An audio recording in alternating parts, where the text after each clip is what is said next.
There were hugs for the man in the brown hat and jacket and tears from a family member recording the release. Narcisco Barranco is an immigrant and father of 3 U.S. Marines. He was held in ICE custody for nearly a month. Hello everybody, David Shuster here. In June in Santa Ana, California, Narcisco Barranco was working his job as a landscaper. He was trimming the grass in front of an IHOP restaurant when he was approached by masked men wearing vests. Barranco tried to run and was tackled and thrown to the ground.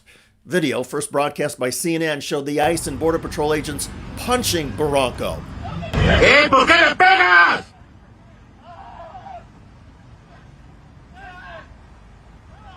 Within hours, the recording of this incident went viral on social media, and soon the story was picked up by the broadcast networks and channels, including CBS News. This violent arrest was captured on camera. You can see agents restraining a 48-year-old man, repeatedly punching him, blood visible on his shirt as he screamed.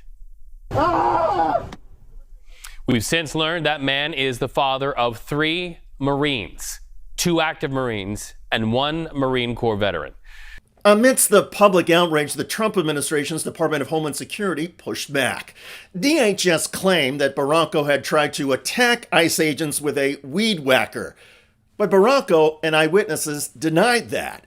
And video didn't show him on the attack. Instead, it captured him trying to run away from a pepper-spraying ICE agent while Barranco was carrying the weed whacker.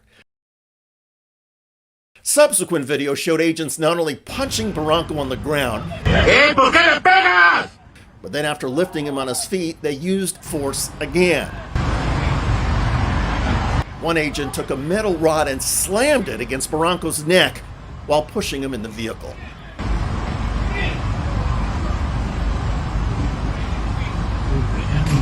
No one, whether you're in a facility detained or on a street corner, should be treated violently. That is a violation of the Fourth Amendment. That can be a violation of the First Amendment, depending on whether someone's peacefully protesting or doing anything else. And that anything else can include criticizing a law enforcement officer or even telling the government agent to go f themselves. The courts have long held it as protected speech. Legal experts, though, point to something even more stark and disturbing in the ICE violation of constitutional rights. We see a man on the ground, and as his son points out, 5'6", 5'7" tall, 150 pounds, and we see multiple agents, many of them are quite large, and he quite clearly looks unable to create any harm to those officers. And that's important because under settled case law, the courts have ruled repeatedly that officers can only use physical force if somebody is threatening to harm themselves, bystanders, or the law enforcement officers. In this case, even if some agents had been told that Mr. Barranco had waved his weed whacker at an agent, once Mr. Barranco was on the ground and separated from the tool, he posed no threat. And for officers to then punch him repeatedly, well, that is clearly against the law. We have a Constitution of the United States of America, and the Constitution is quite clear and quite plain, and the interpretation of our Constitution has been quite clear and quite plain. People have the right to process that is due. That means the ability to see a judge and to be determined whether or not there's action that can be taken against them. But it's not up to law enforcement officers or ICE agents to take action themselves and mete out punishment. It's up to a judge and a jury to decide if somebody has broken the law and what should happen as a result. In this case, however, the ICE agents violently took matters into their own hands. It's impossible to look at this video and not be deeply disturbed and demand an investigation of the conduct of these officers. Legal experts say that in addition to a criminal investigation, the ICE agents are also vulnerable to civil penalties and fines.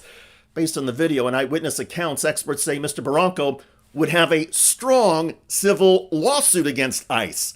For now, his family says they are focused on Mr. Barranco's physical and mental healing. They say he was denied care and detention for a dislocated shoulder, and that the entire experience, including the arrest and confinement, left him traumatized. We want to get him that right medical attention, those exams, make sure he's all good, make sure he wasn't injured like badly, any internal stuff. Yeah. And what has he said to you about his health? He says he's in pain. He's still in pain. He has headaches. His shoulder still hurts. His back started hurting. So yeah. That young man served in the U.S. Marines. 2 of his brothers served in the Marines as well. Can you imagine what's been going through their minds? This is a family that represents the best in America. Young people who volunteered to serve a cause greater than themselves by serving their country in the military. And their dad, the man who raised these American patriots, was harassed, assaulted, and thrown in a detention facility because he committed the crime of landscaping while Latino. This is one of the most disgusting ICE arrests we've seen to date, and there have been many. It's not clear if Mr. Barranco will bring a lawsuit. He first has to deal with his citizenship status in a hearing coming up next month. But one can only hope that Mr. Barranco and his family, with the help of neighbors, friends, and concerned citizens, will hire the best civil rights lawyer available and sue ICE into oblivion. There may be nothing that will stop the reckless, violent behavior of the Trump administration ICE agents, but it's important to send a message that in this nation, the Constitution still applies, due process still matters, and violent ICE thugs who unlawfully rough up anybody will be held accountable. Justice must be served. By the way, the lies of Homeland Security Secretary Kristi Noem are now getting exposed. Democrats are slamming her over migrant deportation rates and over FEMA's mishandling of the Texas floods. You got regional offices that are 20, 30% empty because they were forced to leave. Those are the people that call the state directors. Those are the people who know the county administrators. If you look at what happened in Texas, evacuations are done at the local level in coordination with the state. And so she has no idea what she's doing. The New York Times is reporting that thousands of calls from flood victims to FEMA call centers went unanswered in the middle of this ongoing disaster because you didn't renew contracts to keep call center staff in place until nearly 1 week after the floods. Why did it take so long to extend those contracts? It's just false. Those contracts were in place. Nobody, it didn't take 5 days? No employees were off of work. Every one of them was answering calls. So false reporting, fake news, and it's discouraging. I think this administration, when the president says, he doesn't know, that's right. I think they actually don't know how bad Kristi Noem has made FEMA.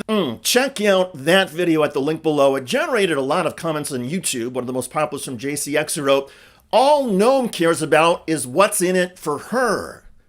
I hear you.